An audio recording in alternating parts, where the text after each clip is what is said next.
Hi, Sup, YouTube? Hello, YouTube. All right. Now that I've clicked on myself, I don't know how to There we go. All right. Say something, Chaz. Something Chaz. Perfect. How about you, Robinson? I want to know what you did because I click on myself and I don't know how to get it to go back to the voice. I just clicked on myself again. Oh, okay. I just got to double click me.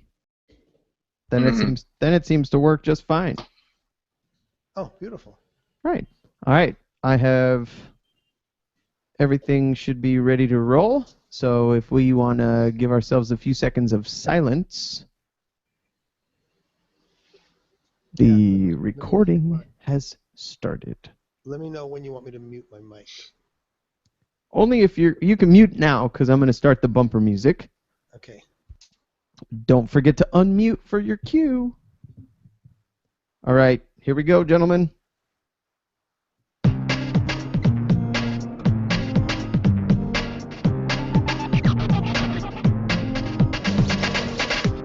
Welcome to the Sober Happy Hour radio broadcast.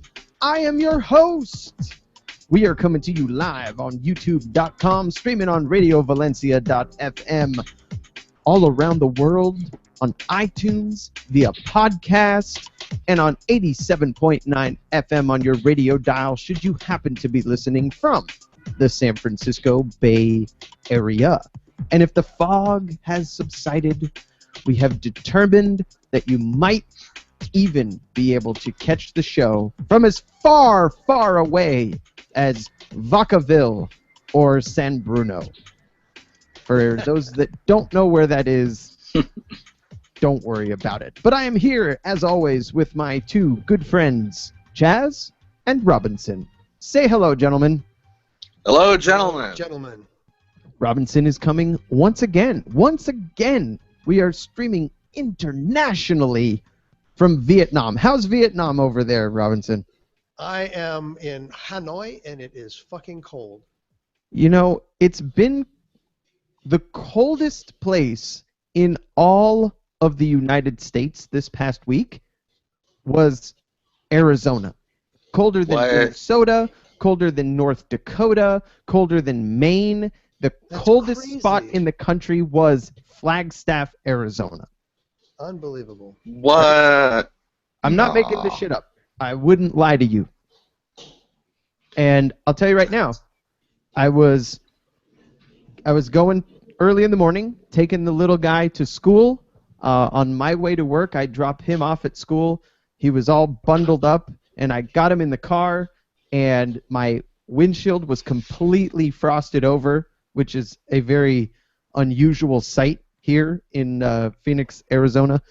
And I turned on the windshield wipers to see if I could scrape it off, and it wouldn't come off. Then I sprayed the windshield wiper fluid, and it kind of turned it into icy, mushy slush. And Jackson goes, "Dad, is that snow?" And I said, "No, son, that is not snow. It is but frost." And I remember it made me very nostalgic because growing up in Southern California, every once in a while, we would get a very cold night. And because the dew point tends to be fairly high, it would freeze. And then you'd come out and your grass would be white and it would look like snow. And I remember always being very excited early in the morning, getting up for grade school and seeing frosty grass. And since no one in Arizona has grass, we never see that. We only, see it on the windshields. So it was fun. But how was your week over there in Vietnam, Robinson? Oh, pretty hectic, actually. Very busy. Every day, from the moment I wake up to the moment my head hits the pillow, I'm just working on something, and it feels like every day feels like 3 days has passed. And I think I've been here for a week. About a week, a little more than a week. It seems, yeah, I've been here for about a week, but it seems like it's been a month. Wow. And I came up here to Hanoi not expecting the weather to be this cold. It's like the average is 59 degrees right now. All right. And I brought warm weather clothes. And, Mm-hmm. all tank tops and a couple of t-shirts and one button-up shirt, and I'm wearing like 4 layers right now, just trying to stay warm. I tried to buy a sweater, but everything is too small. Well, and it's all that Vietnamese sort of Asian cut too. So it's bigger in the chest and really narrow in the waist. Yes. I know exactly what you're talking about. Really tiny sleeves. Right. Tight little sleeves for chicken arms. I know, it's weird. But it was definitely weird to look. I'll be in the D.C. area next week, and I've been watching the temperature, and the day that we get there, it will be 72 degrees in Washington, D.C. And when we leave in the middle of the day, here in Phoenix, it will be 52 degrees and about 36 degrees for the low.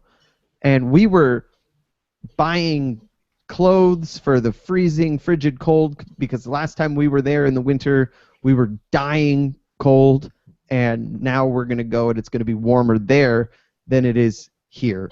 Mother Nature is pissed at us, and things are all wackadoodle.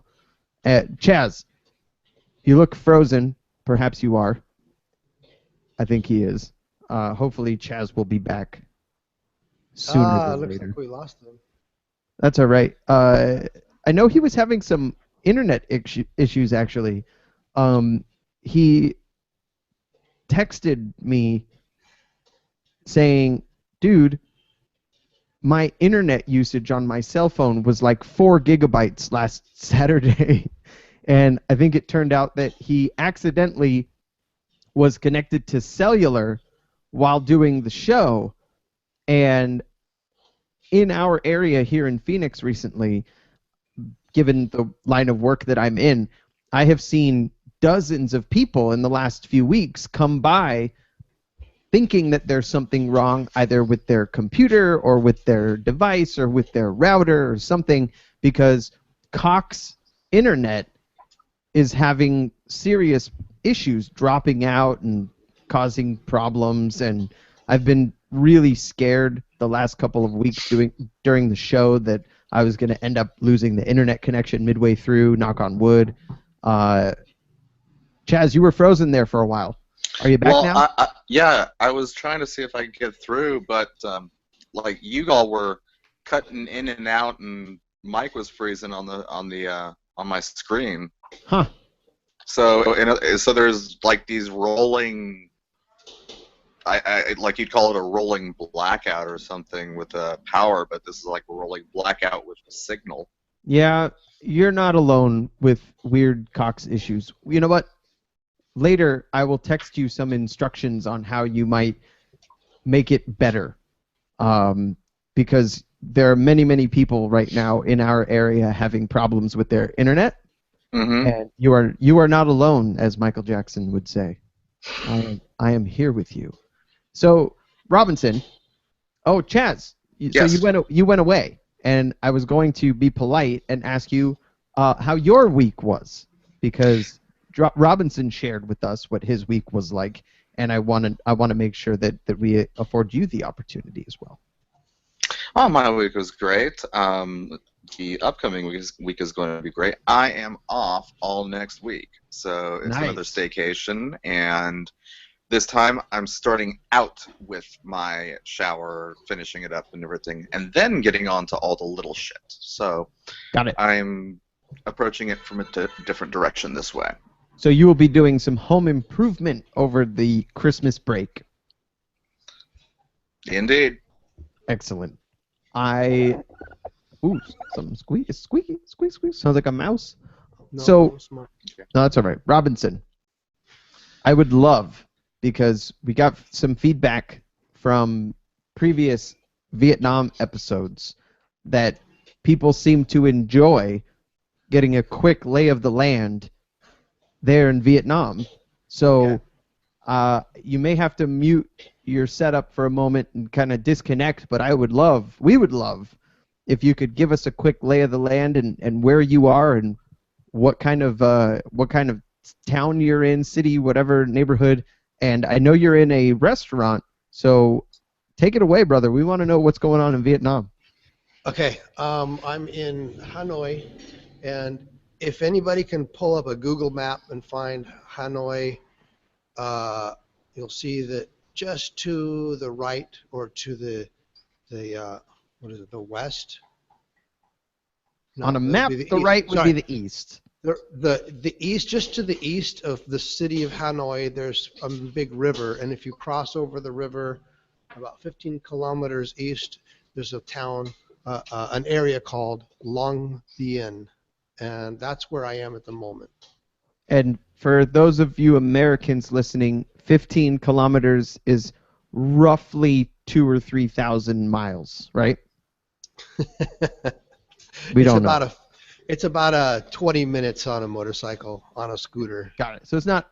We were thinking maybe 3 feet, 10 feet. I don't know. We're not good with meters and kilometers. I did pull up the weather information for Hanoi, Yes. and it is 12:15 in the afternoon tomorrow, and Correct. it is currently 66 degrees. Ah, very good. Nice and warm today. Yeah, and it will be 72 degrees tomorrow, which is fantastic. Yes. That's very nice.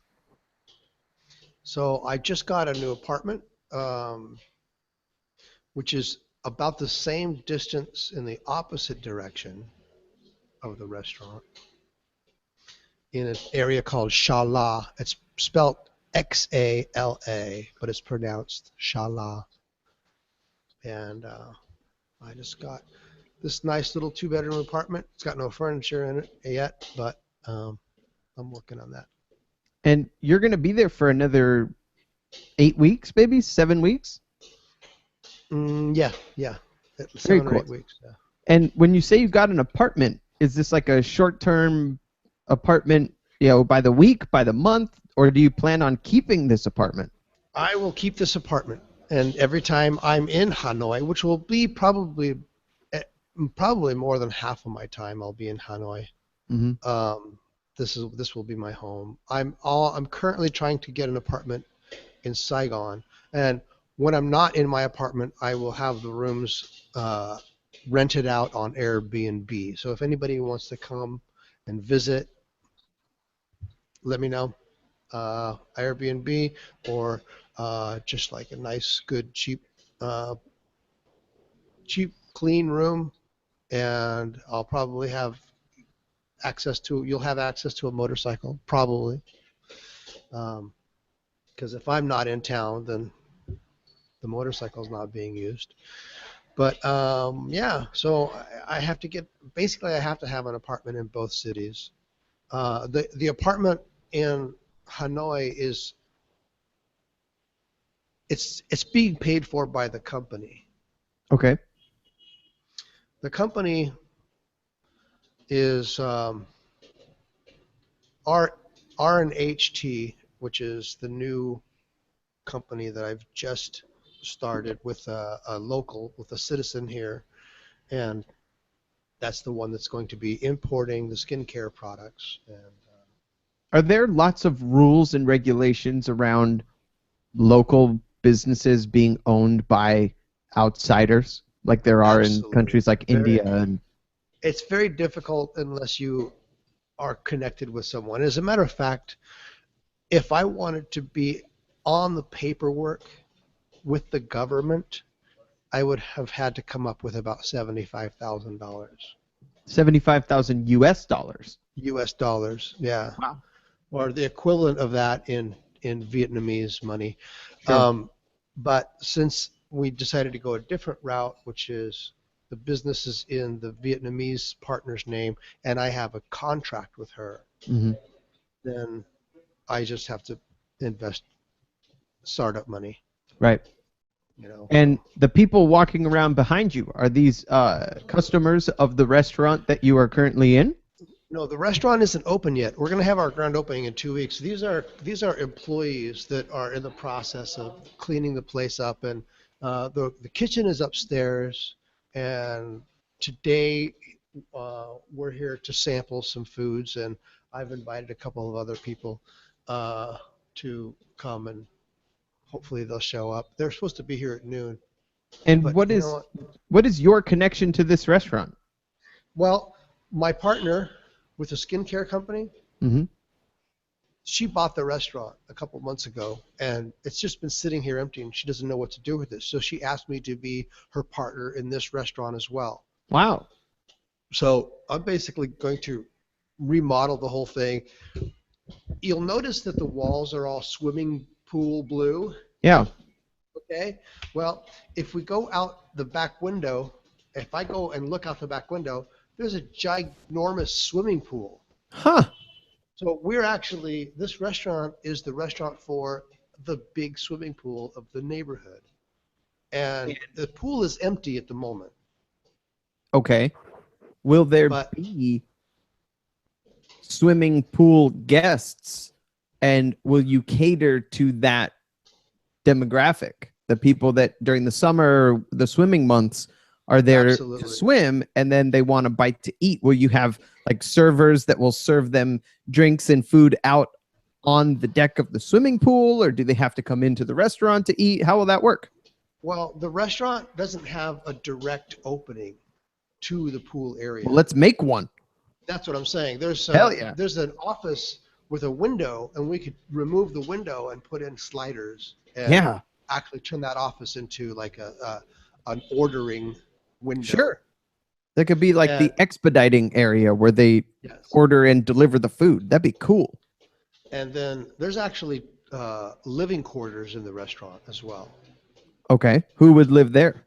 The workers. It's one of those things where you have maybe 5 or 6 people that work in the restaurant, and they live here because it's just more convenient. And will it just be local cuisine, just local Vietnamese food? I think so. Now, there's 2 parts to this whole restaurant. There's this downstairs area, which you can see. It's very traditional Vietnamese family style restaurant. And upstairs, upstairs there's the same thing. But where the office is downstairs, and the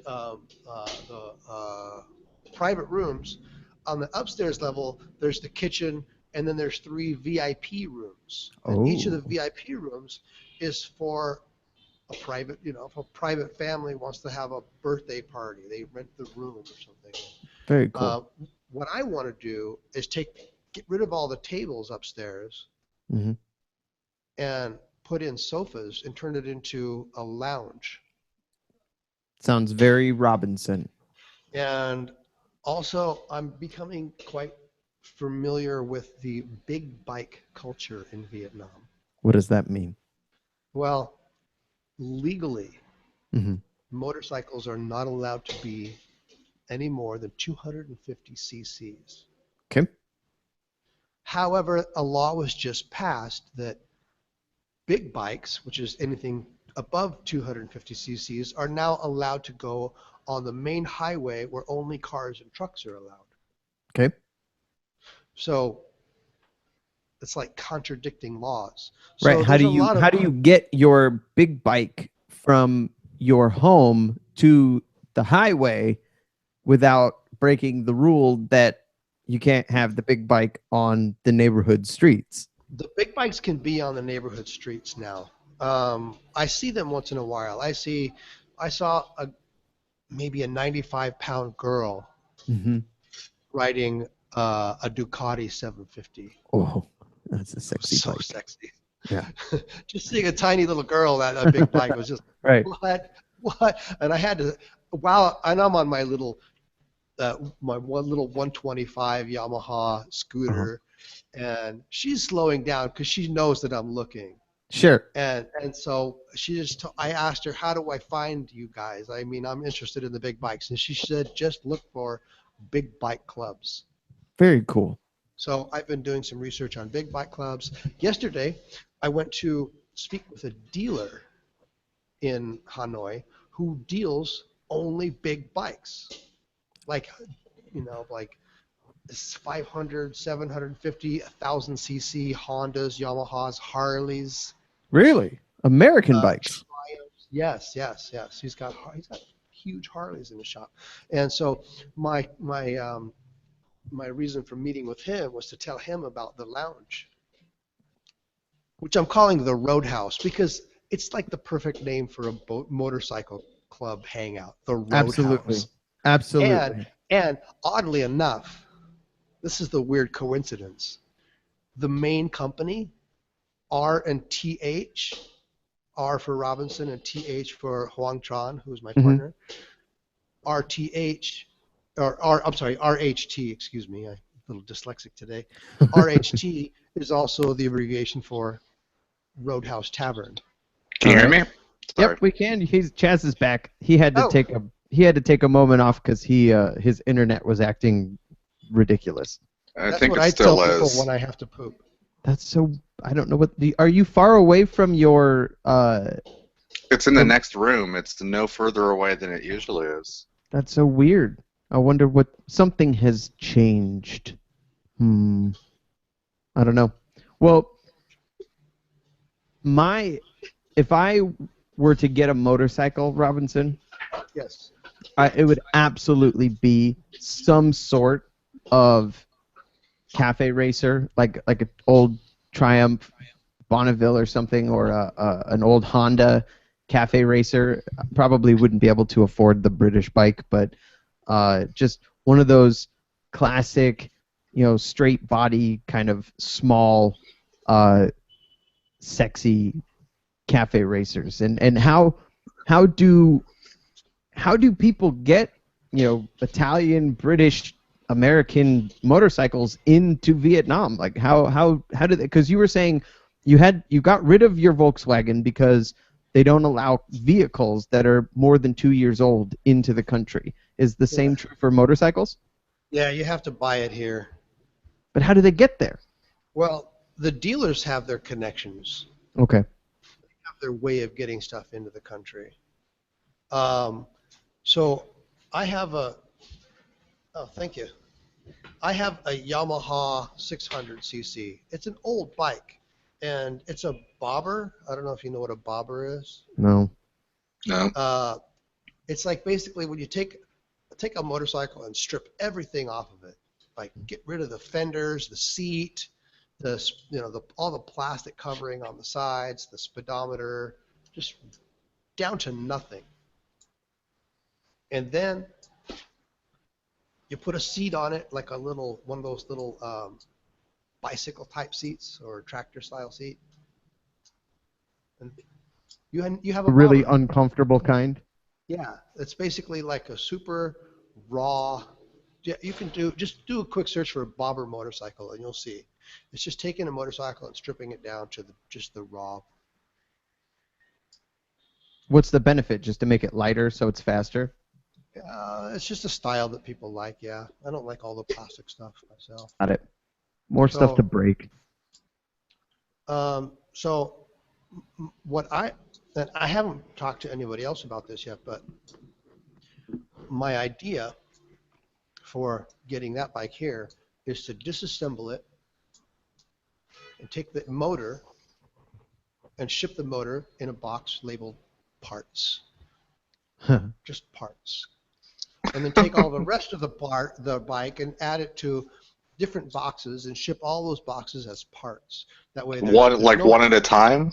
well, not one at a time, but separately on separate pallets and with separate invoices. That's what I mean. Yeah. So if any boxes ever get opened for inspection, there's no motorcycle. There's just a bunch of parts. Yeah, why not? You're just a mechanic. And then I pay somebody Sneaky. $100 to reassemble it, and I've got my bike.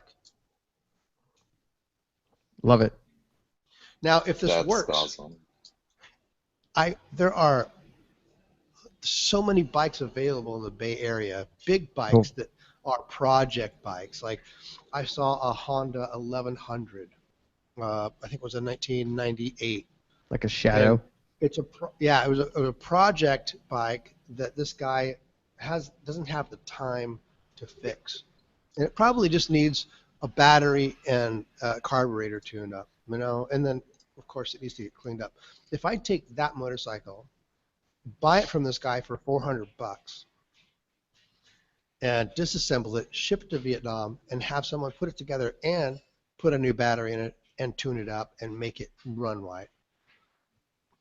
Sounds good. I could probably sell it for a couple of grand. I Right. might be able to make a business doing used bikes, older Very bikes, cool. you know. So when does the restaurant open for business? We don't have an exact date yet. We're still kind of No. trying to figure all that out. I've just been given a plate of what looks like Beep, beep. and tastes like corned beef. Yeah. And maybe this is a Vietnamese something or other, but also some sriracha. Mm-hmm. Did you know that sriracha was actually invented by an American and was invented in the United States and then was brought to Vietnam Good marketing. and has become ubiquitous at most Asian restaurants now, not just Vietnamese restaurants, but pretty much any Asian restaurant that you go to. It's the #1 best-selling hot sauce in all of Vietnam. I believe it. Every And restaurant most people think that it came from Vietnam, but it did not. I thought it thought it came came- from Mexico. Aha! has it. Big-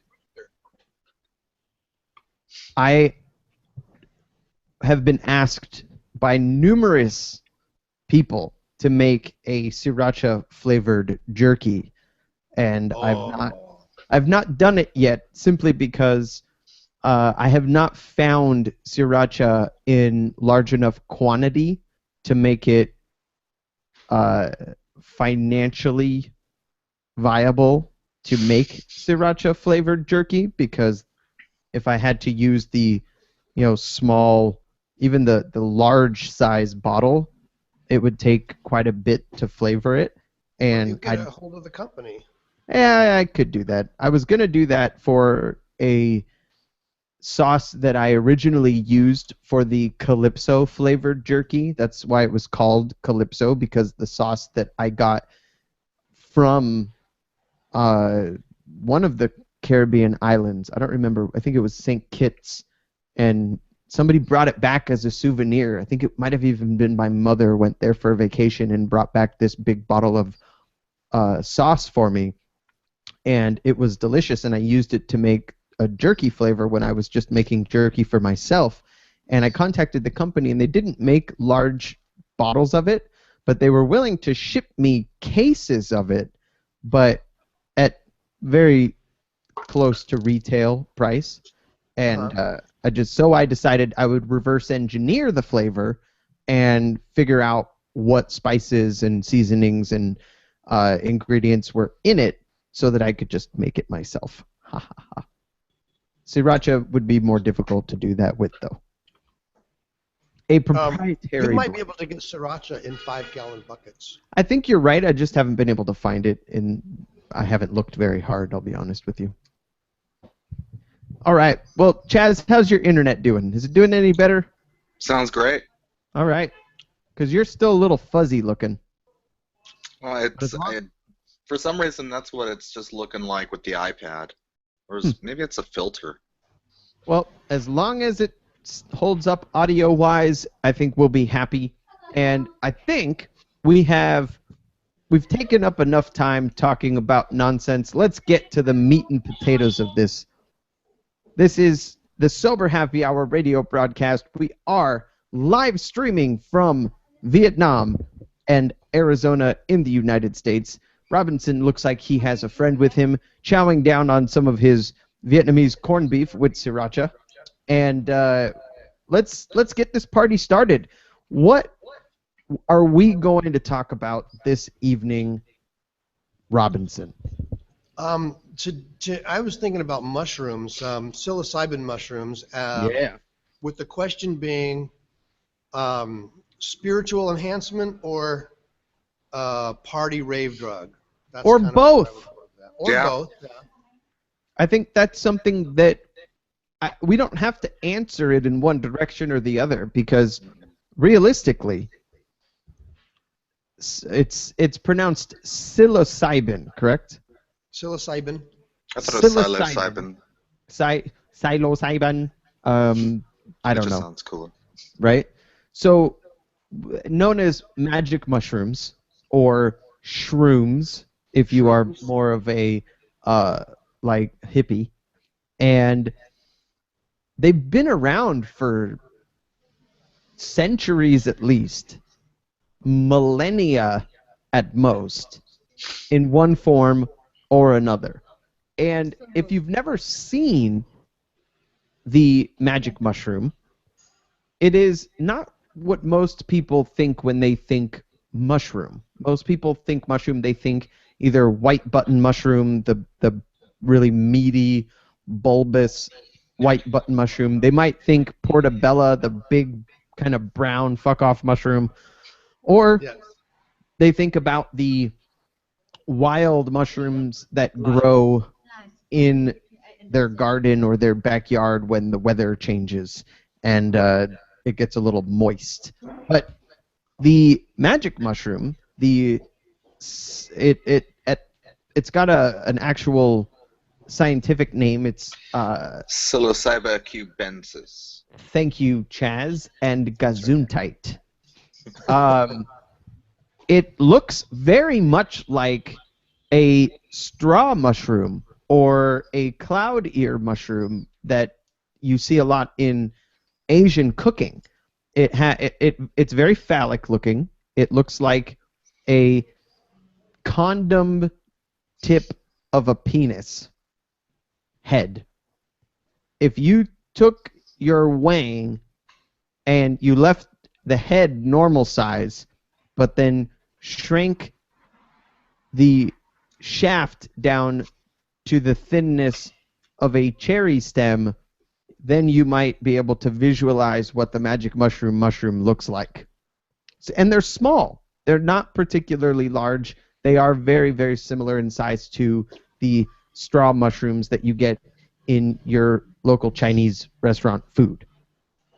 I personally have never taken any kind of psychedelic drug, magic mushrooms included. I've not used them. I've not tried them. I've not been interested in them. And the reason being is, and I'm not ashamed to admit it, 100% fear. I am terrified of the concept of a bad trip. Something that I don't like being out of control when it comes to my own self. And the idea that I would eat or ingest something that would then put my visuals or my mind in an altered state that I cannot control freaks me out, and I have avoided it my entire life, and probably, given that I don't partake in drugs anymore, probably for the rest of my life. But I don't have a great concept of what would actually happen, what it looks like, what it feels like, what the effects are, aside from what I've heard from other people and read from encounters online and heard anecdotal stories from people. I did have a friend, I talked about him on a previous episode of this show, that is a big fan of magic mushrooms. And I also know stories of celebrities, psychedelic drugs of the 1960s and 70s, and but I really liked the concept of these are things that have been around for a long, long time and were used. Shaman, spiritual people, and I'm curious why. I've always been curious what the allure is, and you don't have to answer, but have either of you ever tried a psychedelic drug before? Nope. No? Chaz, no? Mhm. I have. Robinson, yes. Good. So we have one with experience on the program this evening.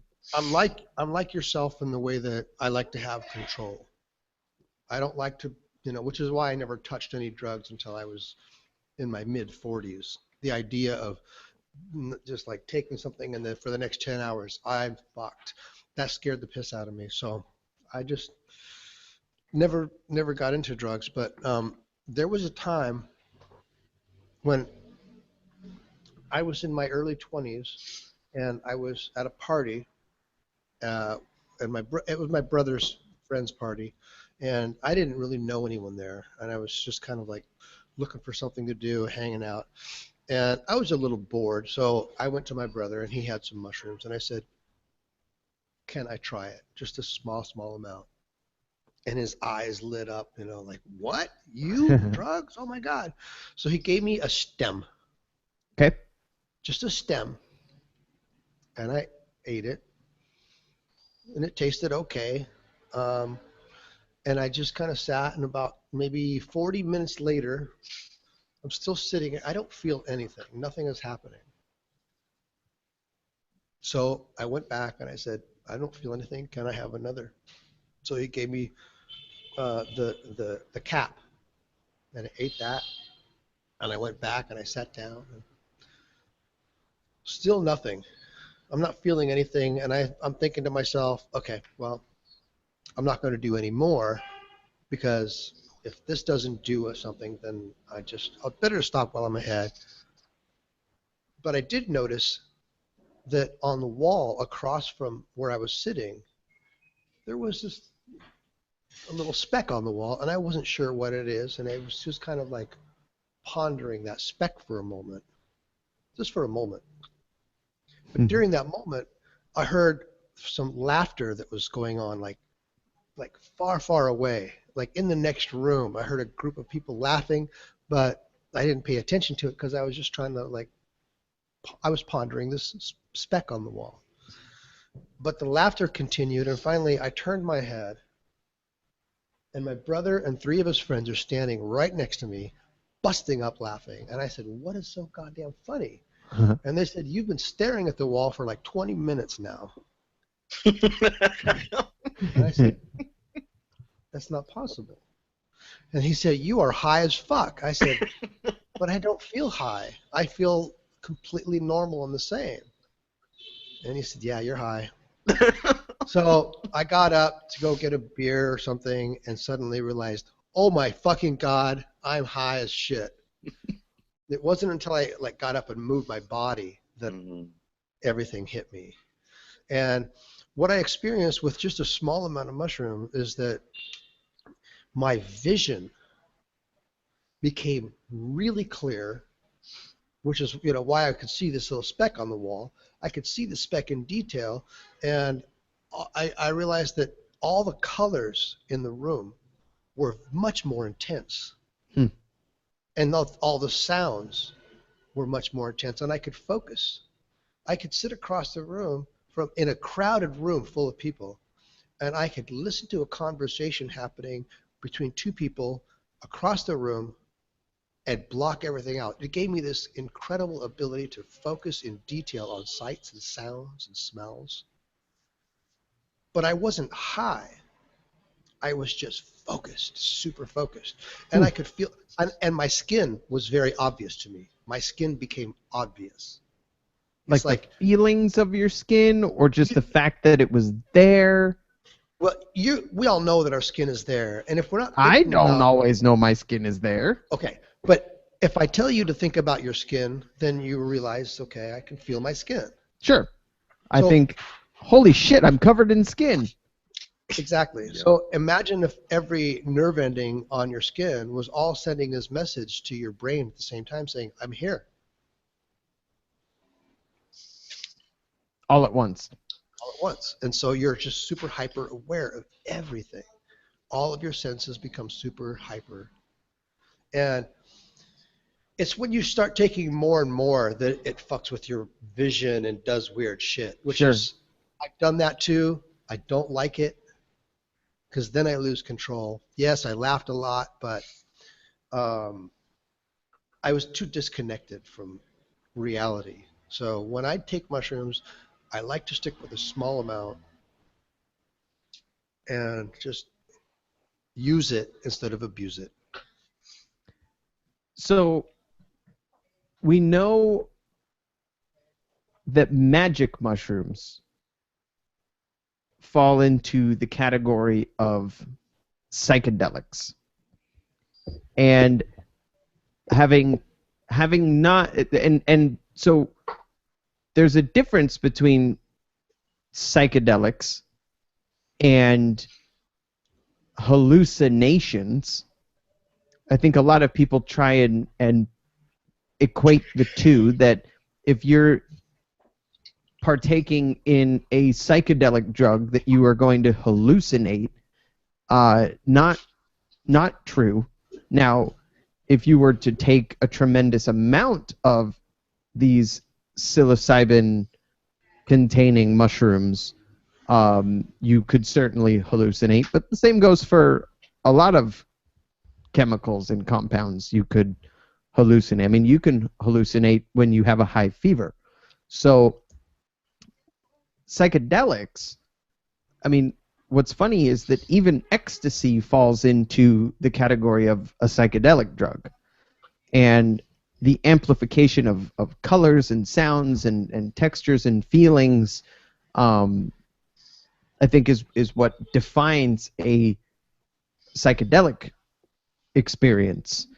A lot of people, from what I've read online, put magic mushrooms into their kind of their own category, that people that are, true magic mushroom users would never put shrooms and LSD in the same category, because the experience is completely different according to those that use magic mushrooms on a regular basis.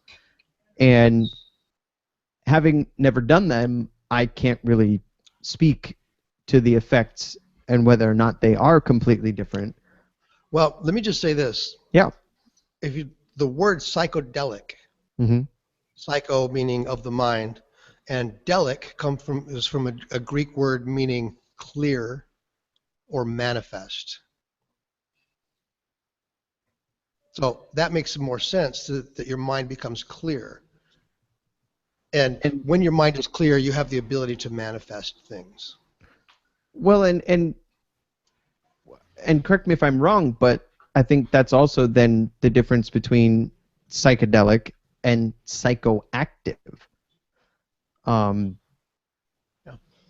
You're not necessarily, when you're taking shrooms, going to have a psychotic episode. You're not necessarily going to hallucinate. So if you're staring at a speck on the wall for 20 minutes, what I'm understanding is things kind of slow down. Obviously, you didn't realize that it had been 20 minutes. And the idea is that the compounds in psilocybin mushrooms, a lot of people describe it as a mind-melting feeling. But chemically speaking, scientifically speaking, what they're saying is that it is actually doing the exact opposite of that. It boosts the connectivity between the whatever's in your brain. So apparently there was a study done in 2014.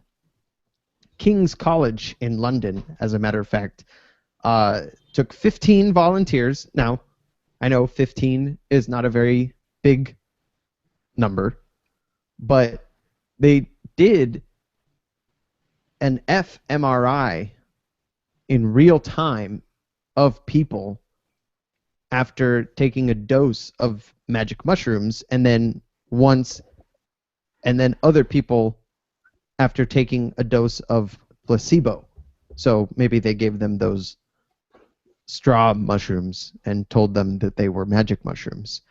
And the brain connectivity maps from the fMRI showed that the brain synchronizes activity among areas that would not normally be connected.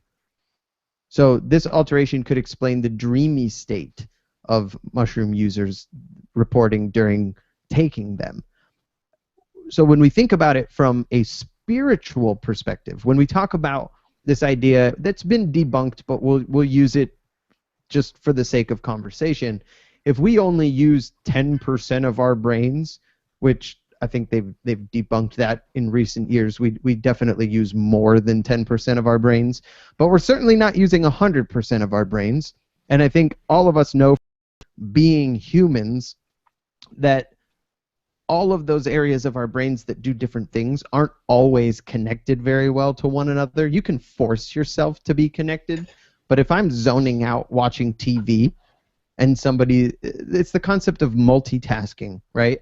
I get a lot of weird looks at work because on my lunch break at work, I am pretty much always, if you see me on my lunch break, I am eating my lunch while watching either an episode of a TV show or a movie on my iPad and playing my guitar at the same time. And for a long time, my coworkers always assumed that I was playing the guitar along to whatever I was watching on the iPad, whether it was, guitar tabs or live, musical performances of somebody playing a song or whatever the case may be. But in reality, I was watching a TV show while practicing the guitar while eating my lunch, and often texting with Rachel at the same time. So kind of this interconnection of things all happening at the same time, and it throws people off. They're like, how are you able to focus on all of these things at the same time? And the reason I do it, and the reason that I keep doing it, is because I believe that it is somehow keeping me sharper to be able to multitask in that way. And I remember watching my older sister. I got the idea from her because consistently, on a regular basis in the evening, this was many, many years ago, she would be on the computer chatting with a friend via chat, AIM or something like that, while painting her finger and toenails, while watching TV, while talking to another friend on the phone, all at the same time. And I remember thinking to myself, as a young lad, no one can live at that speed. How is she doing this? How is she able to focus on all of these things simultaneously? And it was always very intriguing to me because I found it difficult to focus on one thing at a time as a 10-year-old boy. So I always try to put myself in situations where I'm kind of multitasking, even during this show, very consistently on a regular basis. I am updating the Facebook page, talking to you guys doing the show, listening to what you're saying, and reading online about whatever it is that we're talking about. And I truly believe that it is a learned trait. It's something that you have to practice. It's something that you have to actively engage in to stay sharp and stay good at it. But if you can take a drug that is somehow connecting parts of your brain that aren't normally connected to one another, the concept of some spiritual awakening, or the shaman being able to, visualize or connect with the other dimensions, or the afterlife, or heaven, or the gods, or whatever, I guess it makes some sense to me to some degree, because they may be connecting pieces of the puzzle that we do not naturally connect. I kind of disagree. I've been able to naturally multitask ever since I was a kid. It's actually, even for me, more in depth, as far as like I could be watching TV, reading a book, and talking to someone at the same time, and completely aware of all three of them. I'm able to do a lot of multitasking as well, but I know many people who cannot do it. Agreed. So I just thought everyone could. No, I have had conversations with people that have been actively thinking about or doing something else that could be something as mundane as eating their lunch. Or we had a cookie decorating contest at work last week, and somebody was decorating a cookie, and I'm trying to have a conversation with them, and either the cookie would be neglected or the conversation would be neglected because they were not capable of doing both simultaneously. So it may just be that the three of us have always been in situations where we can kind of do, but it is definitely not. I would definitely say that we are in the minority. And I think and it has to do with brain structure, personally. I think it has to do with sexiness, personally. Yeah, it's one of those things where your brain's either wired for it or it's not. And they say that women multitask better than men. Well, here's an example. Just at my at Thanksgiving, I don't think it was last year, the year before that. We were all sitting around. So there's about 7 people sitting around the table, and each one having like different conversations with the person across, and we're all like. It's a family trait. We're able to keep up with other people's conversations as we're having one with someone else. And my cousin's wife, who's new to the family, is just like, and I just turned to her and I'm like, jump in any moment. And so for us, it's just been a natural thing in all of our lives. It has. It has to do with being able to put yourself in a hyper-aware state. Some people, sure. Anybody can do it. Anybody can put themselves in a hyper-aware state, but if they're not used to doing it, then they don't know how to do it, or if they don't know how to do it, then it takes practice. But it can be done by anyone. And that's why learning to play guitar. Yeah. You got 10 fingers. You're multitasking. Absolutely. All your fingers are doing different things. But once you learn how to play guitar and it becomes second nature, you are doing it automatically like driving a car. And also, I mean, and driving a car is one of the more significantly multitasking things that we human beings do. It's tremendous the amount of brain activity that goes on while we are driving a motor vehicle. And that's why texting and driving can be so dangerous, because you're...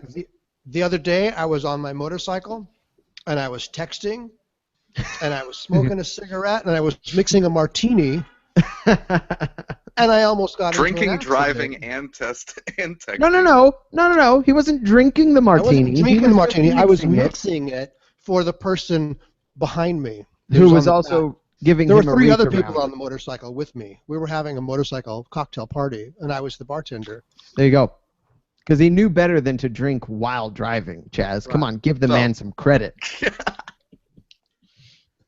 Well, so and what's interesting though is I think you kind of proved my point with your new in-law, which was that all of you guys are having these, conversations that are all going on simultaneously, and even though you're talking to, cousin Joe in front of you, you can still process what Alice and Jane are talking about over here, and every once in a while you might even interject into their conversation and say like, whoa, what do you mean you're supporting Donald Trump for president? Yeah. Let's talk about this for a second, right?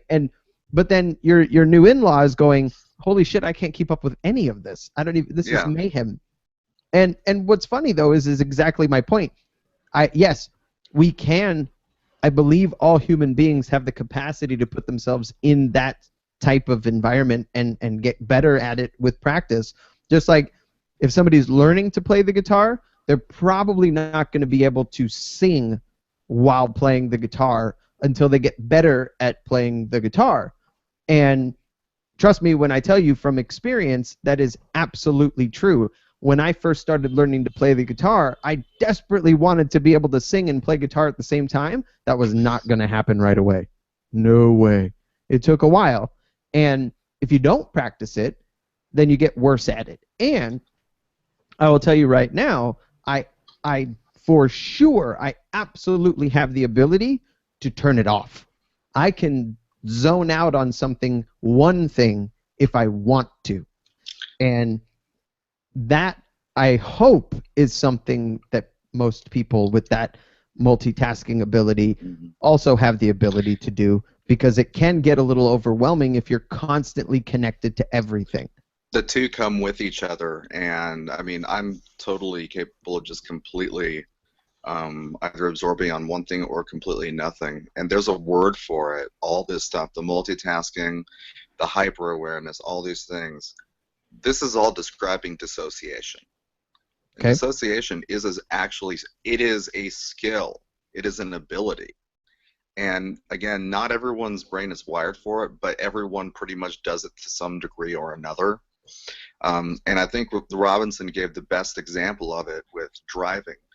When I drive, it is almost a Zen-like state that I experience. It is a hyper-awareness where every single sense is completely, like with my whole body, is completely engaged every second of the road, because at any given second, the road is changing one moment, instant to another.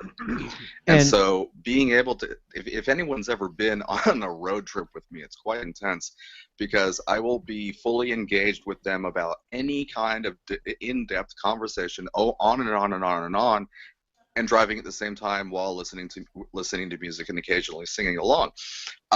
It's quite intense, but nevertheless, that's all part of having several different streams of consciousness being able to go on at the same time, kind of like spinning different plates. It's dissociation. And I guarantee you that people listening right now will know exactly what I'm talking about. Who has ever been driving a car, and then all of a sudden you're at your destination? Yeah, you're pulled into your driveway and don't remember going there. You don't remember 3/4 of that trip. You're not drunk, you're not high, you were just focused somewhere else, and your brain took over the driving process. And oddly enough, ever since I started taking Ritalin, which allows me to be in that hyper-aware state, because without Ritalin, everything's jumping out at me, and I'm not able to process it. I think I talked about this on a previous show, and I just get the world's worst road rage. But ever since I started taking Ritalin and have that hyper-aware state, that Zen-like state, I can remember every single everything. Even the train of thought that stuff I was thinking about associated with everything in the road all the way back. Huh. I haven't had any kind of, I've yet to experience that, they call it highway hypnosis. I've yet to experience that since. Very interesting. So, highway hypnosis, also known as white line fever. Yeah. And it is dissociation. That is exactly what it is. If you ever want to have some fun, the dissociative experiences scale, the DES, is a fun little quiz to have. Just Google it, dissociative experiences scale. Go ahead, take the test, and see what you get. I won't tell you what it's for. Okay. So, a couple of differences. We're going to have listeners that want to know the difference between acid, LSD, and shrooms, right? Magic mushrooms, psilocybin. What was it? What was the scientific name for the mushroom, Chaz? Psilocybe cubensis. All right. So they come from Cuba. Cuba. I'm assuming. Yep. So that is exactly what that means. Aha. So they both fall into that category of hallucinogenic, right? The properties are chemically similar, but the effects can be very, very different. I think the first reason being that the primary active ingredient in the magic mushroom is about 100 times less potent than that of LSD. As far as I know, LSD is a completely man-made chemical substance as well, whereas the magic mushroom is naturally occurring. LSD, I think, is derived from a mold, though. Is it? Yeah, it's derived from something natural. I know that. Okay. I do not know. I haven't looked up much about LSD for this particular episode. Maybe another episode. There are right here it's saying that there's at least 4 different psychoactive compounds in magic mushrooms. And in entheogenic use. Wow. Well, and a big difference too is that LSD, the effects can last 10 or 12 hours, whereas with mushrooms you're looking at 4, maybe 5 hours, and that's significant. That is a significantly shorter amount of time. 10 or 12 hours is an entire day that you are conscious. 4 or 5 hours is, a binge watching session of Jessica Jones on Netflix. And the biggest in moderate to low doses, the effects are different. Acid is described as having a rainbow trajectory lasting from 12 hours. Mushrooms last 4 to 5 hours, and colors may seem brighter or more saturated. But the funky part is that at high doses, the mushrooms can actually, quote, sever your connection to reality. And Yep. I thought that was an interesting way of putting it. It can sever your connection to reality.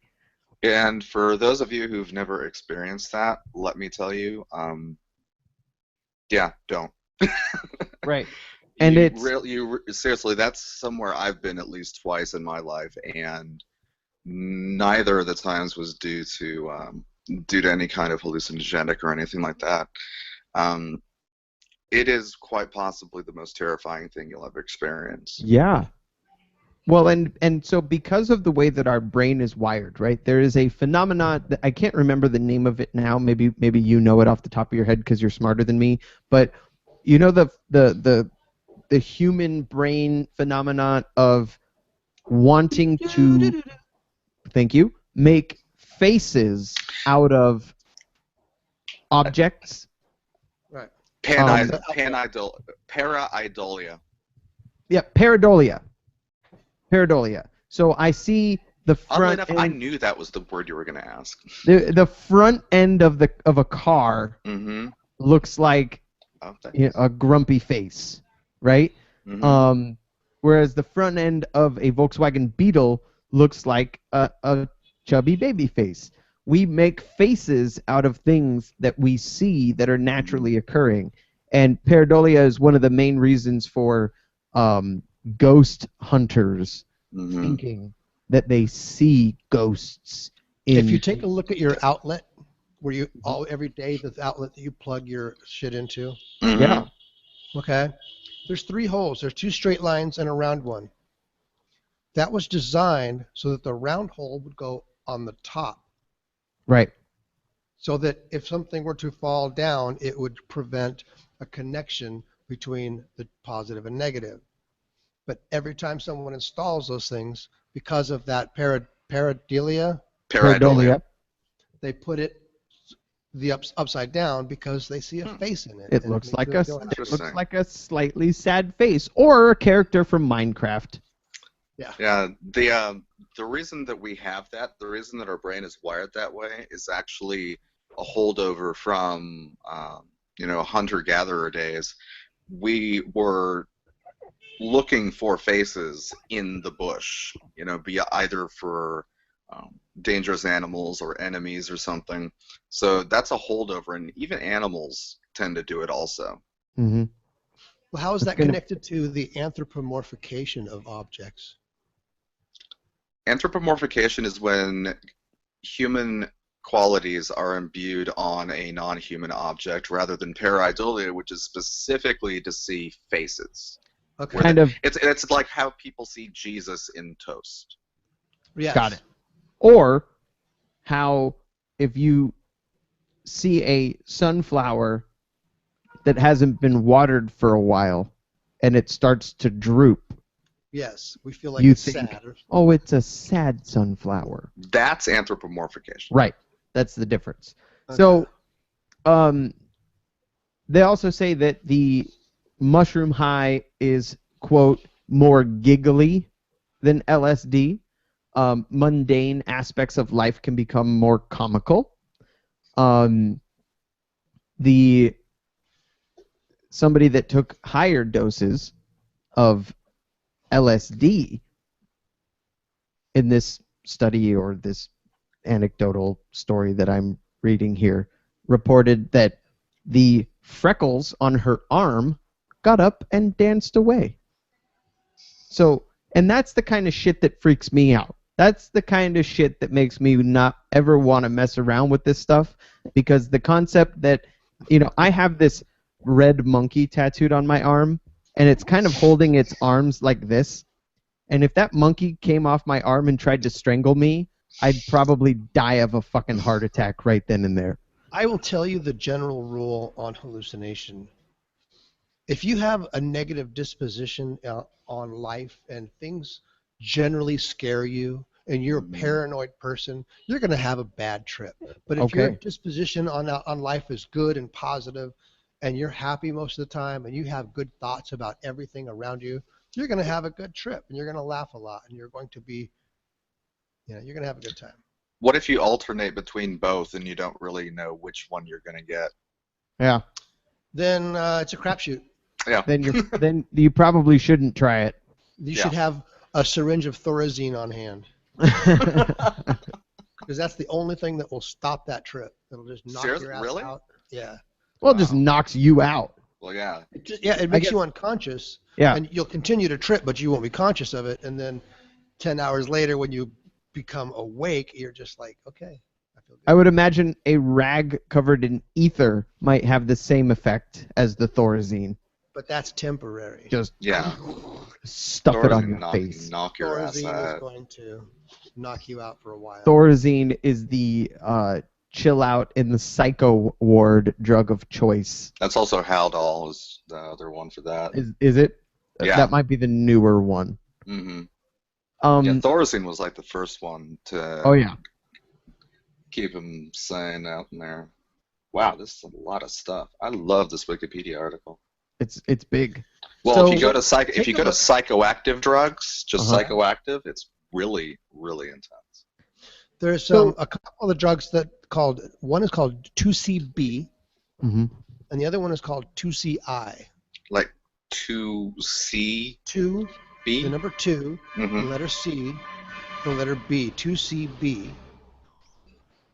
And this is same as like LSD. It's just like, these are designer hallucinogens that do specific kind of hallucinations. And then I have taken this one called 2CI. And it, for me, was a lot like mushrooms. I just felt really good and happy, and I felt like running through the desert. And naked. When I closed my eyes, I saw fractals. Like pterodactyls? No, fractals. Oh. Okay. Here's something interesting. What are fractals? Fractals are the never-ending the images that are it's a mathematical equation that never ends in like art. the visualizer in iTunes. Okay. Do you want to hear something just absolutely like this is really weird? Of course. Okay. Now, LSD, psilocybin, mescaline, and DMT are all in the same category as Ritalin. Ritalin, LSD, psilocybin, mescaline, and DMT are all selective serotonin receptor agonists. Ooh. And that is very much unlike a antidepressant that's a selective serotonin reuptake inhibitor. So, yeah, Ritalin is in the and this is the category of just how they work. Right. In other words, what they do to the brain. Yeah. So, as far as the agonist SSRA, Ritalin, LSD, psilocybin, mescaline, and DMT. Those are the only ones in that category. And that Wow. would be due to that whole interconnectivity piece, right? That I mean, that would explain how being able to have that fully aware Zen-like state while driving and other things like that, and the multitasking and all that other stuff. Yeah, that comes with Ritalin. well, and the kids that are prescribed Ritalin because they can't focus and they're screwing off in class and they have the attention span of a goldfish. Giving a kid that truly cannot focus on the task at hand a dose of Ritalin, it makes sense why that could help. Or mushrooms. Or right, but I say screw the pharmaceuticals. Let's give the kids mushrooms. That's actually starting to happen. People who are who have tried all the Lexapros and the all the antidepressants and they're not working, they're now being prescribed psilocybin mushrooms. And they work pretty well. And they work, yeah. It just has to be like FDA approved and legalized too. Yeah, well. Is it legal everywhere? What? Psilocybin. No. It's illegal everywhere. Is it? Magic mushrooms are not legal. Well, I know, but like world. Religion. Well, and they get the religious exemptions, right? Yeah. Just like a Rastafarian gets a religious exemption to cannabis. I would imagine or Native Americans get this for mescaline. Right. Correct. Peyote. Yeah. And so this was something kind of interesting. This was an article in Psychology Today. Recent research found that administering psychedelic drugs in a supportive setting can have profound mystical experiences for people that are in that type of setting. So let's say a sweat lodge, something that's supposed to take you to a spiritual place. So you're passing around the peace pipe and they're handing out mescaline or LSD or magic mushrooms. And they found that 60% of volunteers in an experiment of the effects of psilocybin who had never before used psychedelic drugs. So let's say I volunteered for this experience. They had a complete mystical experience, in quotes, characterized by experiences such as unity with all things, transcendence of time and space, a sense of insight into the ultimate nature of reality, and feelings of ineffability, awe, and profound positive emotions such as joy, peace, and love. 60%. And Bob's your uncle. Yeah. But that's okay. Let's talk about that number though for a second. Now, it doesn't mention how many people were involved in this experiment, but what it does mention is that these were all people who had never before taken a psychedelic drug. A complete mystical experience. Wait a minute. Okay. How many of them were told before that they would have a complete mystical experience? And Was that there a they would be placebo? in touch with Really, all yeah. things? What was the control? How Yeah. were they? I agree. What was their expectation? How much of it was preempted with just like what do you call it? Well, that's called the set. The power of suggestion. Power suggestion. Thank you. Over here on Wikipedia, and I was trying to remember this earlier. Tim Leary, we haven't talked about him a lot, talked about 3 different things that determine how the effects of something was going to be: dosage, set, and setting. dosage is kind of obvious. Set means what you go into the situation with. In other words, your own, knowingly, what your own personal experiences, history, and everything. And setting is exactly that. It's what's surrounding you, place and time, etc. So absolutely, it has to do with a lot of that influencing it. So trying to study that kind of thing is really going to get messy. Trippy. Sure. Trippy. So I think the basis for this study was something totally different.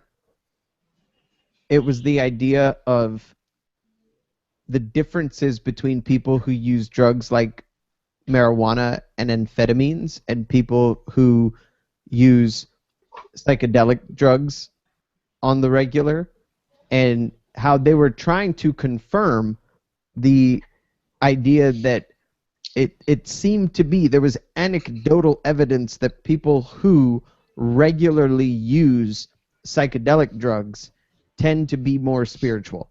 They tend to be less selfish, and they use the drugs to deepen or strengthen their spiritual values and beliefs. They tend to be less materialistic, less interested in financial gain. And I think that was the basis for this study. And so I'm wondering if the people who were given the drug, never having taken a psychedelic drug, were the control. Like, we're going to give this to all you people, different types of people, different personalities, different class, middle class, poor, wealthy, and see what the effects are when they come out of it. I would have to read a little. It's really long. Obviously, the Psychology Today articles tend to be on the longer side.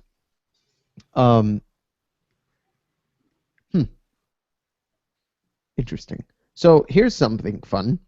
We'll take a break, and then we'll come back, and I'd like to talk about 11 odd facts about magic mushrooms.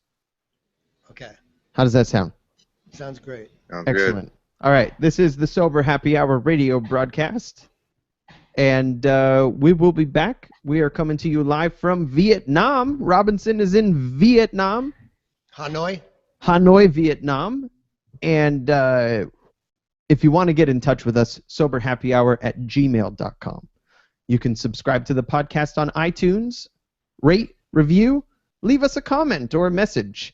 You can email us, soberhappyhour@gmail.com. You can visit soberhappyhour.com. You can go to facebook.com/soberhappyhour. Follow us on Twitter @soberhappyhour. We also have a donations page set up at the Square Cash website, cash.me/$SHHRP, or just search the cash tag SHHRP on the Cash app on your Android or iOS device. We'd love to get your music submissions as well. Robinson being out of town and Christmas coming along and some other things that have happened in my personal life have kept me from reviewing the submissions that we have gotten so far. We have not forgotten about you, I promise. We will get to them within the next couple of weeks. I think it would be great to start the submission music break. I don't know what we're going to call it. In the new year, we'll give ourselves a couple more weeks. And in the new year, we will start playing music from the wonderful submissions that we have received. But right now, we are going to take a little musical interlude. We're going to play an old favorite, and we will be back with the Sober Happy Hour radio broadcast in a couple of minutes. Enjoy. I know I will.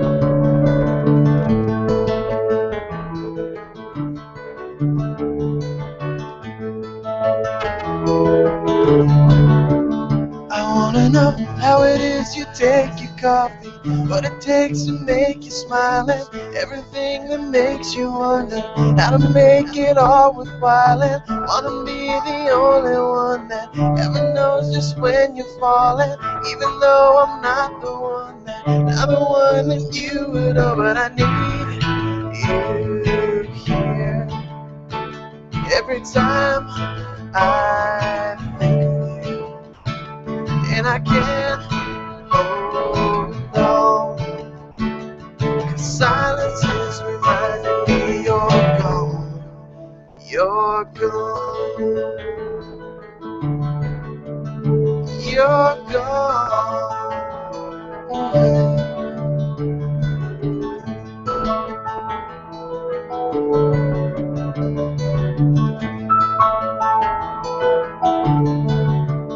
I need to know what when you want to come to. How do I know where you are? And even though you're not the only, I can only be for one. And even if I'm here for you, then will you know just where you stand? And even when I'm not the one, then I'm the one that you command. But I need you here every time I think of you, and I can't hold on, 'cause silence is reminding me of you.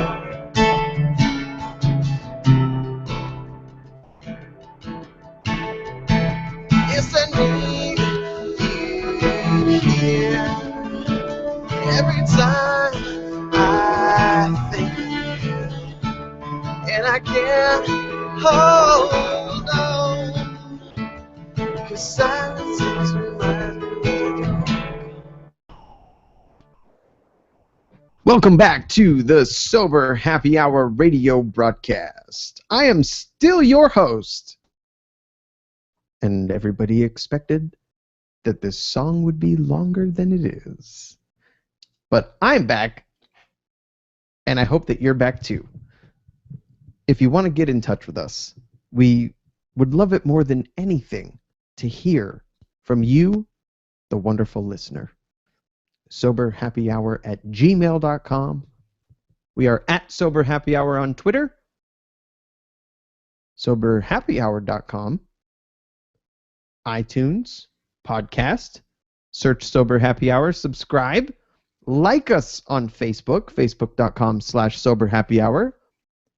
And we've been talking this evening about psychedelics, specifically the psilocybe cubensis, or magic mushroom / shroom, brah. And we've been talking about it as an interesting drug that people use for more than just the reason of getting high. We know that it's been around for a very, very long time.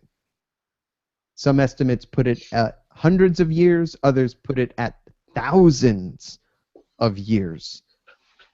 I know and have friends that have used mushrooms from a fairly young age, and I can honestly say that I don't have any friends or stories that include anything particularly negative about the use of magic mushrooms. Most of the experiences that I've heard about have been either mundane or very positive or slightly weird.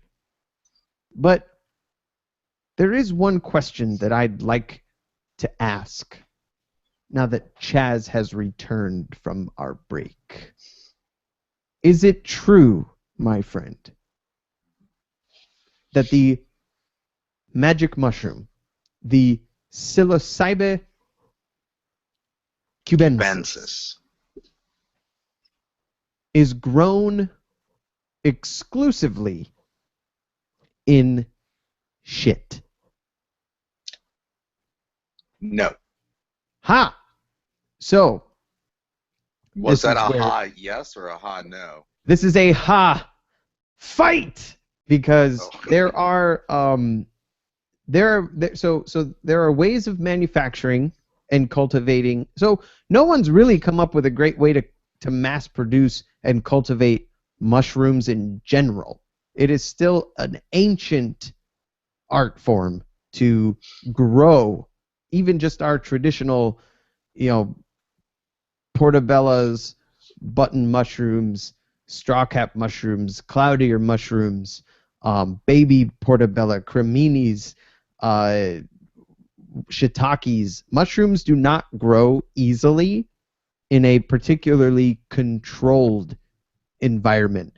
The places that produce mushrooms, even to this day, in large quantities, grocery store mushrooms are still grown in the same way that they've been grown for hundreds of years. And it is in a disgusting, dank, damp, dark hole or cave, because the spores don't do well. The same reason that they haven't been able to mass produce truffles, also a fungus, is why mushroom farmers are still using, biodegradable crates of substrate that it is a very specialized, very tricky, very delicate procedure to produce mushrooms the way that you want them to grow. And people think that sounds silly because we've all had mushrooms, wild mushrooms, grow in our backyards. Even here in Phoenix, I had mushrooms growing under a bush just a couple of months ago when the weather was acting all weird. But the truth is, they're not particularly easy to grow on purpose. And the magic mushroom, the purists will tell you that the only way to get a proper magic mushroom is for them to be grown in manure that is produced by a strictly grass-fed horse or cow. That if the animal is fed grain, it will not work. You will not grow magic mushrooms in dog shit, human shit, squirrel shit, or any other type of shit, because whatever bacteria or the environment needed to properly produce a magic mushroom can only be found in the cow pies of the grass-fed, either bovine or whatever the fuck a horse is. Equine type of doo-doo. Now, you said the answer was no. The question then, was it about naturally occurring mushrooms? Aha! Or intentionally cultivated mushrooms, because naturally they grow, I think, on trees and other plants. The same species? Well, because that was so the jury is still a bit out, because the idea that, at least from what I read, is that they do require some sort of decaying organic matter. So, and that's where the grass-fed cow dung, I think, comes into play, because a cow that eats nothing but grass is essentially pooping out decaying organic matter that is very pure, if you will. Well, here, the Psilocybe cubensis, magic mushroom, is a saprophyte, which means that it eats rotten material. Saprophyte means rotten material plus plants. So you'll find it like growing off of rotting logs or something of down trees and all sorts of other stuff. So it's the rotted plant material in the cow dung, I guess, that allows it to be cultivated intentionally. And That and way. what makes sense about that is if you think about a steaming pile of cow dung as it starts to get older, is it kind of creates a little environment, enclosed, encapsulated environment of nutrients for this organism to grow. So, why you can't just throw some cow dung in a planter and expect some magic mushrooms to grow, even if you had the spores to do so, is, I think, more so because of outside, environmental influence than anything else. They're probably relatively sensitive to light, sensitive to, essentially being poisoned by other elements that could be around. And that's why mushroom farmers, the yield is low, and it requires a tremendous amount of the substrate that they grow in order to grow mushrooms. We take our mushrooms for granted. At the grocery store, we see all these mushrooms. They're beautiful. They're cut off at the stem. They're all the same size. They're pretty. They're clean. But in reality, they're difficult to grow. Magic mushrooms, I don't know what the going rate is for a sack of magic mushrooms these days, but they're fairly inexpensive. I do remember that from my younger years. A baggie full of magic mushrooms that, you look at an ounce of pot versus an ounce of magic mushroom, and it's usually a good, sandwich bag full. And they're not particularly expensive. But I think potency is probably also a factor in how they're grown. And if you want a more potent mushroom, the environment that it grows in is probably also important. So 11 odd facts about magic mushrooms. We already talked about this one a little bit, but the compounds of psilocybin mushrooms may give users a mind-melting feeling, but in fact, the drug does the opposite. Psilocybin actually boosts the connectivity of the brain. Researchers, this is the King's College one that I read about earlier, that when they were under the fMRI, they actually noticed the maps that were showing that under the influence of the drug, the brain synchronizes activity among areas that would not normally be connected. So it could explain that dreamy state that people report after taking the drug. Number 2, shrooms act in other strange ways upon the brain. Psilocybin works by binding to receptors for the neurotransmitter serotonin, so we talked about earlier. Although it's not clear exactly how this binding affects the brain, studies have found that the drug has other brain communication-related effects in addition to increased synchronicity. In one study, brain imaging of volunteers who took psilocybin revealed decreased activity in the information transfer areas, such as the thalamus. Slowing down the activity in areas such as the thalamus may allow information to travel more freely throughout the brain, because that region is a gatekeeper that usually limits connections. It can make you a little, even though the effects feel like a slowing down effect, it might actually increase reaction to things. And I don't know that that increase would equate to reaction time, like motor functionality. But I wonder if, that's why the Beatles were able to write the White Album, and it jumps around as much as it does. Magic mushrooms go way back. Number 3. Central Americans were using psilocybin mushrooms before Europeans landed on the New World.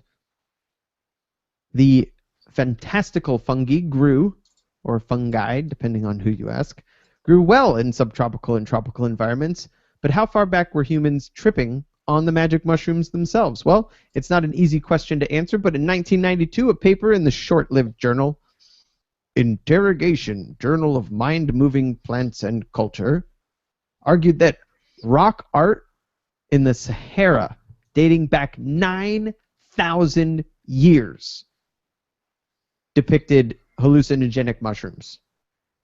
So that's crazy. 9,000 years. The art shows masked figures holding mushroom-like objects. Other drawings show mushrooms positioned behind anthropomorphic figures. Sorry. Long word with 15 letters. Possibly a nod to the fact that mushrooms grow in doo-doo. Ow, sorry. I hit the microphone. Number 4, magic mushrooms explain Santa Claus. I think this is fitting for the for where we're at in the year 2015. Magic mushrooms might explain Santa. On the subject of myth, settle in for a less than innocent tale of Christmas cheer. And I think we actually talked about this in a previous episode. According to Sierra College, an anthropologist named John Rush, magic mushrooms explain why kids wait for a flying elf to bring them presents on Christmas. Santa's not an elf. Santa is the head elf, Chaz. He is the king elf. So, just being an asshole. Continue. John Rush, the guy, he said that Siberian shamans used to bring gifts of hallucinogenic mushrooms to households each winter. Reindeer were the spirit animals of these shaman, and ingesting mushrooms might just convince a hallucinating tribe member that those animals could fly. Plus, Santa's red and white suit looks suspiciously like the colors of the mushroom species Amanita muscaria, which grows, wait for it, under pine trees. However, this species of mushroom is toxic to people in large doses. There's also an article here. You could do a googly search for it if you were so inclined. Do a Google search. 8 ways magic mushrooms gave us Christmas. I think that's cool. So, feeling like you've just taken a bad trip? Not to worry. Not all anthropologists are sold on the hallucinogen Christmas connection, but as Carl Ruck, what is a classist? Classicist. Classicist? What is that? Yeah, it just means they like classic stuff of whatever field they're in. It's the classics. Got it. A classicist. It's too many S's, bro. At Boston University told Live Science in 2012, at first glance, one thinks that it's ridiculous that magic mushrooms may have given us Christmas and Santa and elves and flying reindeer. But it's not that ridiculous if you look at all the clues. So look it up, people. 8 ways that magic mushrooms gave us Christmas. Here's an interesting one. Magic mushrooms may actually change people permanently. So psychologists say that few things can truly alter someone's personality in adulthood, but magic mushrooms may be one of those things. A 2011 study found that after 1 dose of psilocybin, 1 dose, people became more open to new experiences for at least 14 months. More open to new experiences for more than a year. That's a shockingly stable change, says this article.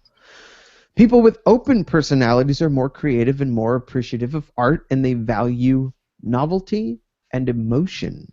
So the reason for the change seems to be psilocybin's effects on emotions. People describe mushroom trips as extremely profound experiences and report feeling a joy and connectedness to others and the world around them. These transcendent experiences appeared to linger. In the experiments, the researchers took great pains to assure their participants did not experience bad trips, as some people respond to psilocybin with panic, nausea, vomiting, etc. Volunteers were kept safe in a room with peaceful music and calming surroundings.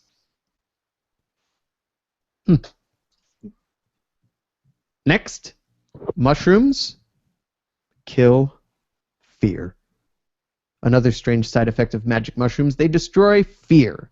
A 2013 study in mice found that when dosed with psilocybin, the animals became less likely to freeze up when they heard a noise they had learned to associate with a painful electric shock. So they were electrocuting mice.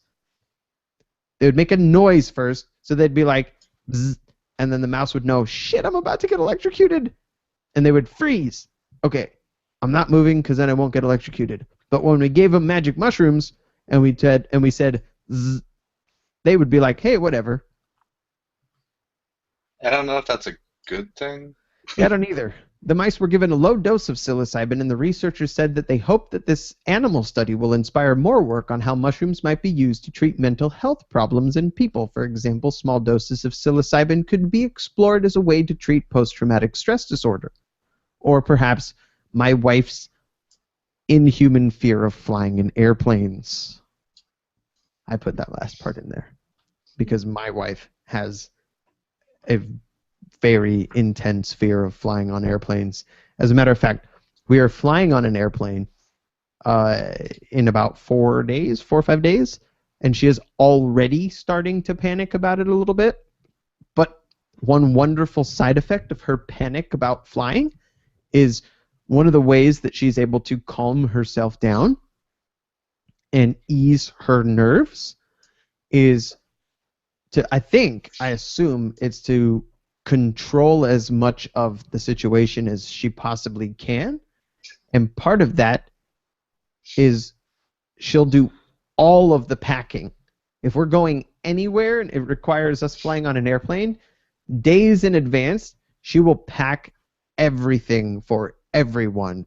And not once in nearly 10 years of marriage has she ever forgotten anything significant of mine. And I will tell you, I would definitely not have that kind of track record if I were packing myself, because I would forget underwear on a regular basis if I was packing myself for trips. Toothbrush, underwear. Oh shit, I forgot my blood pressure medication. It would be bad. So as much as it hurts my heart that she struggles to fly and gets really scared and panicked and cries when the airplane's taking off or landing, and it, God forbid, the plane shakes even just a little bit. The plane's still on the ground. We're sitting on the tarmac at the gate. People are boarding. We'll be in there sitting down. We have to sit in like the same row every time because it's a lucky row because nothing bad has happened yet. And a big fat person will get... You're laughing, it's true. A big fat person will get on the airplane, and the airplane will kind of like shift a little, you know? Big fat person. And it's like, dunk, dunk, right? And she'll be like, oh my God! It's like, we're not even in the air yet. Calm down. And then every time without fail, and she's going to kill me for saying this, but every time without fail, she will ask me the same question when we're taxiing around about to take off. She'll be like, honey? I'll say, yes, dear. What's the maximum weight that an airplane can hold? And I'll say, I don't know, like probably hundreds of thousands of pounds. Well, how do they know that it hasn't reached that maximum? I said, well, even if everybody on this plane was a big fat fatty and every seat was sold, I don't think we'd reach that maximum. Yeah, but how do they weigh know? every bag when you get there. Right, Chaz, but they don't weigh every person. They assume everyone is the maximum possible weight. Yes. So there. How do I know that they're not underestimating and now there's 200 people on this airplane that weigh more than they expected they would weigh, and now the plane's going to fall out of the sky. Google Yeah, it. you have to understand, right? I mean, again, I've had the same conversation back when, long ago. Planes do. She has to understand how planes fly. Yeah, the They, physics. they do not fly. They are actually falling at all times. Oh, that's a Once you great get that, way to explain it to her, Chaz. yes. Well, that's Yeah. what it is. So next It's not time just she gonna asks me drop. and says, "Hey, honey, do you think the plane might be overly heavy and fall out of the sky?" I'm gonna say, "Well, Chaz said that the plane is already falling, so Yes. It's don't controlled worry falling. about it. Mm-hmm. It's just controlled falling." Yeah. Okay. But yes, if she were to take some mushrooms before the flight, maybe she wouldn't be as scared. Well, having the fear going in, Mm-hmm. I think, is one of those things that has to do with set. So Yeah, but the mice. already being in a fearful stage, the mice took that shit, and then the thing came. Right then, she would be in a very tense place, coming in with a lot of fear. So you're saying I should have already been giving her the mushrooms last week. Bingo. All right. Well, I missed my opportunity this trip. No pun intended. But Dun-dun. next trip, we'll make sure that it's a different kind of trip. Done. I also, when I first met her and we started traveling together, she definitely rubbed off on me. And I used to fly all the time, especially from San Francisco to Orange County. I would fly that trip multiple times a month sometimes. And never a fear in my mind. Just hopped on the plane, buckled the seatbelt, take off, land, everybody's happy, didn't think twice about it. Started flying with her, and I started getting panicky. I started getting nervous. I started getting worried. I started getting fearful during takeoff. I would feel myself tensing up. My palms would get sweaty, and she was absolutely rubbing off on me. So then I thought, you know what? Maybe I can rub off on her in a positive way. So I started to be super chill before getting on the airplane. Didn't help. Not at all. All right. So, number 8. And I didn't know this. There are at least 144 different species of mushroom that contain psilocybin. 144 or more. So, in Latin America and the Caribbean are home to more than 50 species. Mexico alone has 53.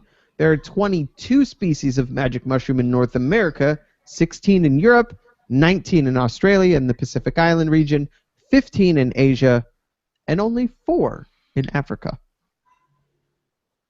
But 144 plus species of psilocybin-containing mushrooms. That's a lot.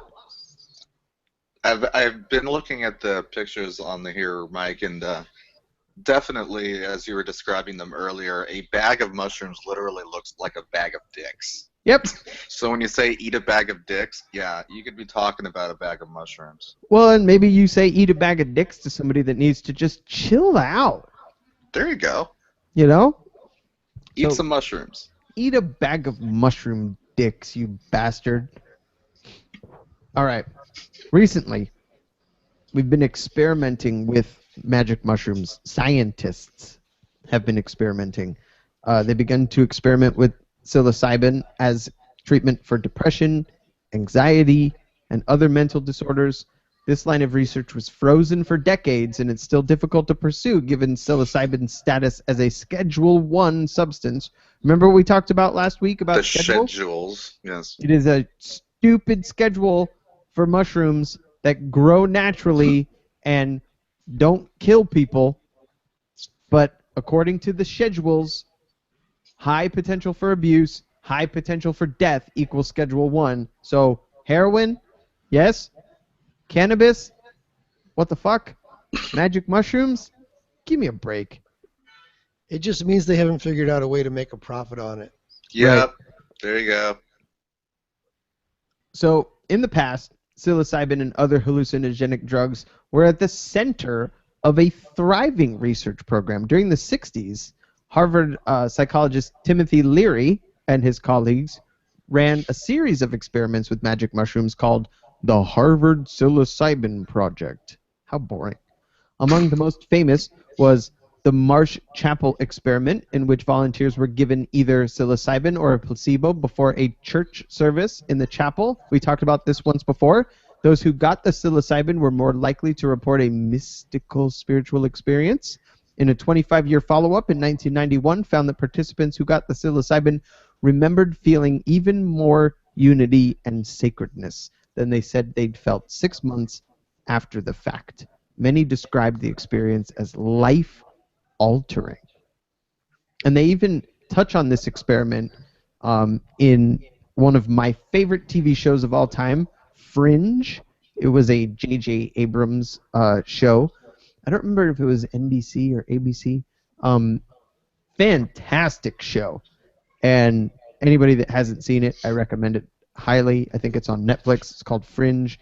And one of the main characters, Dr. Walter Bishop, was a Harvard cuckoo bird scientist who was kind of a mad scientist back in the day, and he did a lot of experimenting with LSD. And so I think they took this Marsh Chapel experiment where they sent these people to church on shrooms, and they rewrote it a little for the TV show where they were talking about sending them to church on LSD. It was kind of interesting. Animals feel the effects of psilocybin.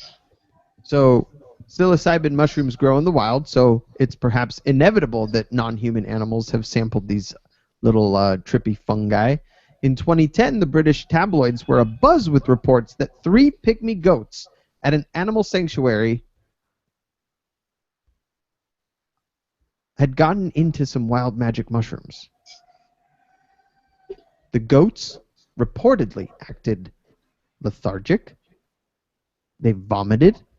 They staggered around. And it took 2 days for these goats to fully recover from having ingested some of these magic mushrooms. When they interviewed one of the goats, he said he felt a connection to the goat gods that he had never felt before, and it was transcendent. Siberian reindeer also have a taste for magic mushrooms, according to a 2009 BBC Nature documentary. It's unclear whether the reindeer feel the effects, but Siberian mystics would sometimes drink the urine from the deer that had ingested the mushrooms in order to get a hallucinogenic experience for religious rituals. That's where the Santa Claus story comes from. Robinson just disappeared. Maybe I'm on mushrooms and he didn't.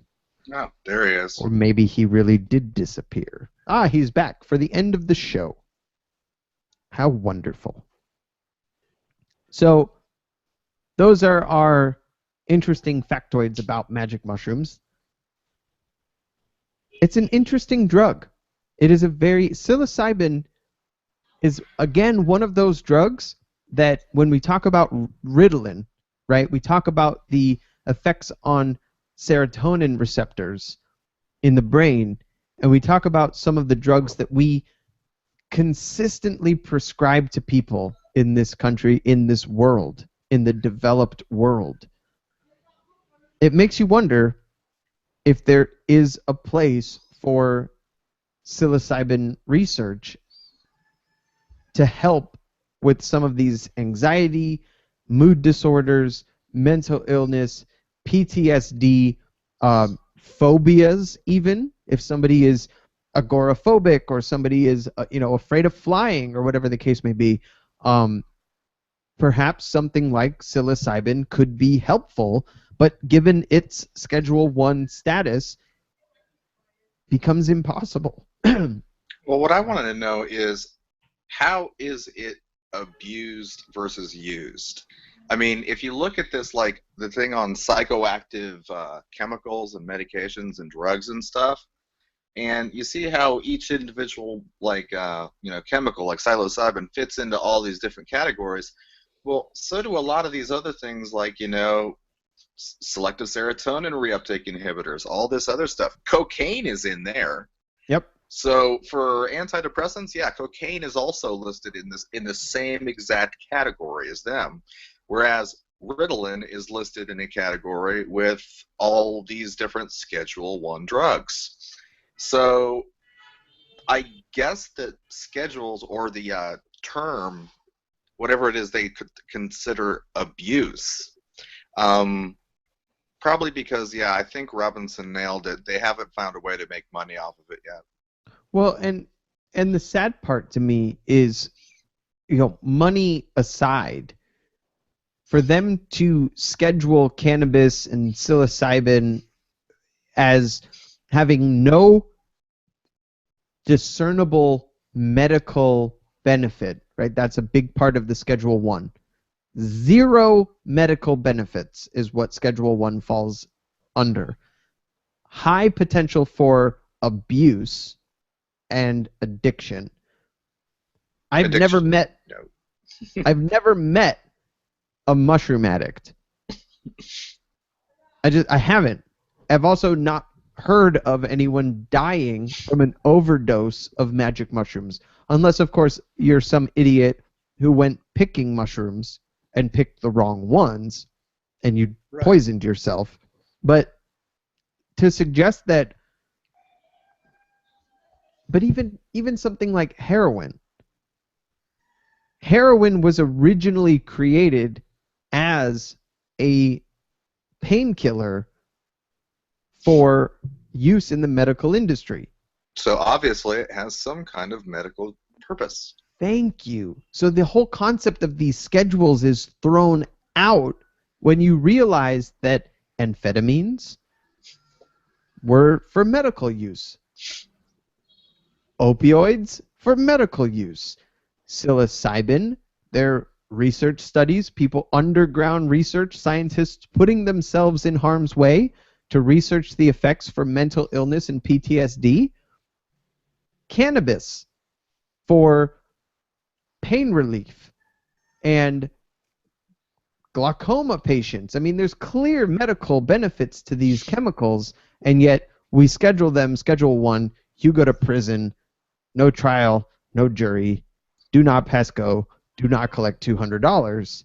And I guess it just blows my mind that we as a society would still rather let people either suffer or rot in jail over substances that have not been studied by modern science to actually determine whether or not they have a benefit.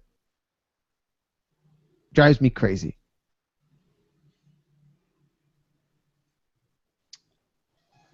So, we're there, guys. We're there. We're reaching the end. We've got a couple minutes left in the last hour here. Any parting thoughts on psilocybin or magic mushrooms, gentlemen? Try it. I'm very interested in seeing exactly how far it goes insofar as the studies being done on it. I think that if they can find more, chemicals, more ways of, I guess, improving health and mental health and everything else, I'm for it. Totally. Well, and the saddest part about it is that 1971 is when the United Nations decided they were going to start scheduling these substances. Is that who schedules this shit? Yeah, it was under the United Nations 1971 Convention on Psychotropic Substances. So and the schedule for that day was right. And what's funny is that prior to 1971, Harvard was doing research on psychedelics to find their benefits to humanity. And then 1971, boom, we slammed the door. So see you later, science. So this shit is based on 1970s science? Yep. Yeah, but I call bullshit. Yep. I call bullshit on that whole thing. Well, you're not the only one. So now we know, and now we know that the United Nations cannot be trusted. The medical industry is the only one that's going to be able to change that. Yeah. Well, the pharmaceutical industry, if you think about it, they're the ones with the deep pockets and the money, right? And also, if you think about it, like, what, the people themselves have been the ones pushing for medical marijuana and marijuana legalization. So there's some hope. There is some hope, and hopefully sooner than later, we will expand our minds via psilocybin and realize that alcohol and cigarettes kills a whole hell of a lot more people than magic mushrooms and cannabis. Yes. And maybe I've never heard anyone prescribed alcohol or cigarettes. No. No medical if you use. have been, I would love to meet your doctor. So, this is the Sober Happy Hour radio broadcast. Follow us on Twitter at Sober Happy Hour. Shoot us an email, soberhappyhour@gmail.com. All the details for if you'd like to support the show and you'd like to donate a little bit of cash, all those details are in the posting at soberhappyhour.com, on iTunes, everywhere you can find the show. We've posted the links. Thank you so much for being with us this evening. I do not know if we will be here next week after Christmas, but we will do our best to have a show no matter where we may be. If we're not here next week, then we will absolutely see you in the new year. Thanks again for listening. And if you or yours is considering getting sober, I highly recommend it. Have a good night, gentlemen. Good night. Have fun, Robinson. Peace out. Be safe. Good night.